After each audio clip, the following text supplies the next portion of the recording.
Assalamualaikum to our lecturer, Madam Siti Nabila. We are from Group 3 and we are going to present about small and medium-sized enterprises, local strength, global reach.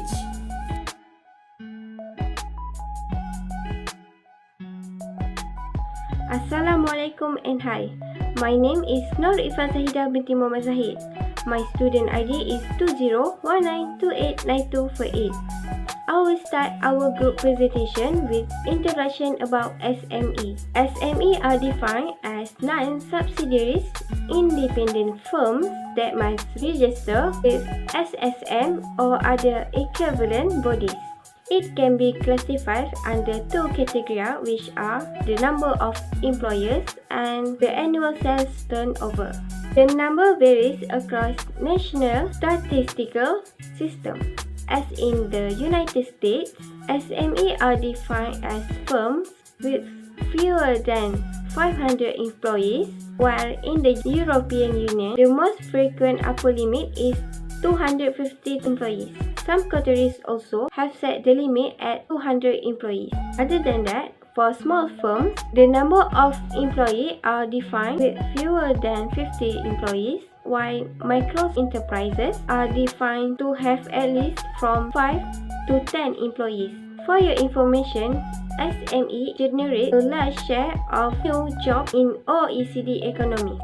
SME are divided into two types of sectors. Firstly is manufacturing. It refers to physical or chemical transformation of materials or components into new products. Secondly is service and others.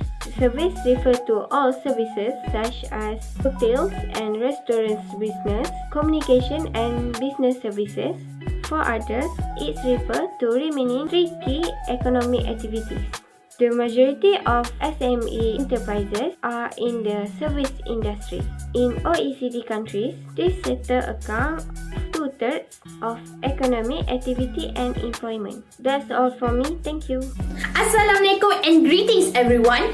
My name is Irdina Hannani Binti Mohamad Haikal. Student ID 20194272224 from AC1105E.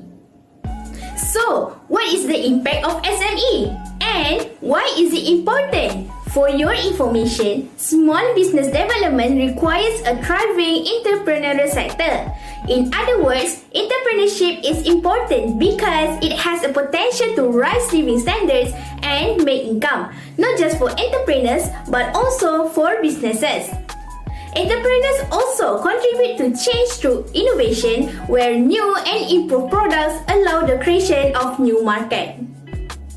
Other than that, small businesses are actually better suited to be more innovative than a larger organization. Why? This is because small firms can implement ideas faster and change more easily than large corporations. They do not have to evaluate fresh ideas for months or years.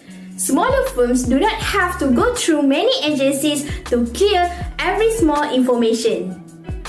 In addition, they are less likely than larger companies to conduct research and development. However, to be more likely to innovate in other ways to meet new market demands, implementing new organizational approach to boost productivity or developing new sales techniques. This is a subgroup of high-growth small enterprises that succeed in innovation. Assalamualaikum and hi, my name is Irdina Soraya. I will explain the next part, which is type of SME financing and SME in the global market. Funding gaps are a huge obstacle for growth for smaller businesses. The wide disparity in SMEs' profitability, survival and growth when compared to larger firms creates unique financing challenges.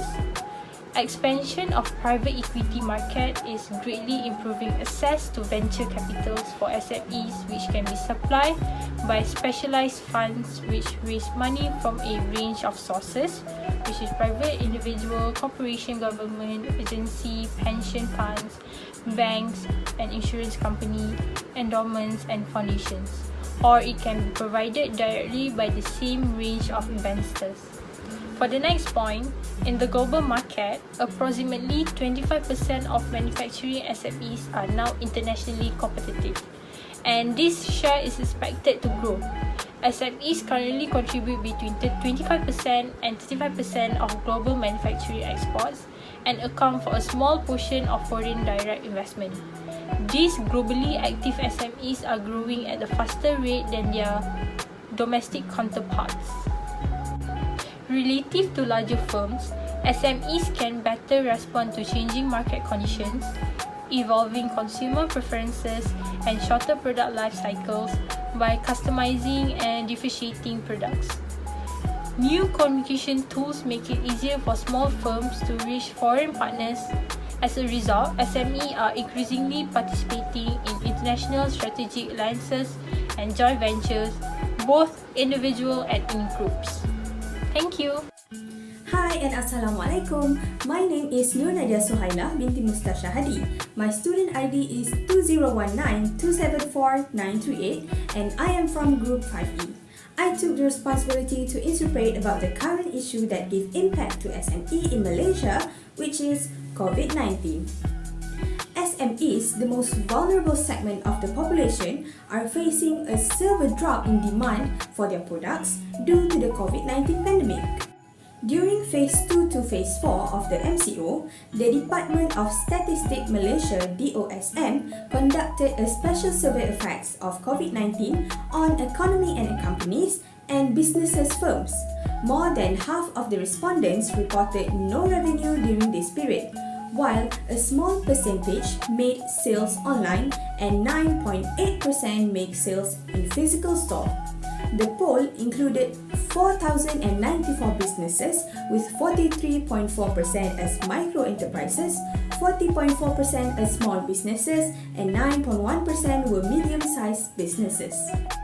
A business impact on COVID-19 survey was performed which included 670 respondents from major and public traded firms as well as SMEs. Over half of SMEs respondents chose cost-cutting tactics to manage their finance. The greatest issues from SME enterprises are delays in fulfillment and delivery. SMEs have demanded that cross-border and service taxes be waived, as well as more loan facilities from banks. A drop in demand is reported by roughly 43% of SME as their main customer-related concern. A couple of SME respondents said that work-from-home connectivity is a major concern. Almost half of respondents say government action is necessary and vital to their business operations. However, the success of restoring the country's economy is dependent in part on the ability to handle the COVID-19 pandemic. Budget 2021 shows an unwavering commitment to the SME development goal. An efficient and timely implementation of Budget 2021 measures will be critical in encouraging recovery, growth, and investment among Malaysian businesses. Finally, it's my turn. My name is Amira Zafira, Binti Jumri. I'm going to talk about conclusion. There are advantages and disadvantages that I can conclude from our topic, which is small and medium-sized enterprise, local strength, global reach. For the first advantage, SMEs have the remarkable ability to fuel economic growth. They create many new job opportunities. Second, SMEs also increase the competition amongst the peers and heat up the market scenario. As a result, this increases the aggregate productivity as well as economy-wide efficiency. Lastly, in recent years, SMEs have registered a higher growth rate as compared to the global industrial sector. The chief advantage of the SME sector is its potential to generate employment at low capital expenditure. While for the disadvantage, SMEs flood the market with cheap products and services. Even though such produce can temporarily replace the original product, it often cannot survive the competition. This completely ruins the brand image and the value of the aspiring SME. Last but not least, although the employment generated by SMEs is huge, they sometimes turn out to be temporary in nature. This results in further unemployment. Finally, SMEs lack the basic capital needed for establishing as well as expanding beyond a certain limit.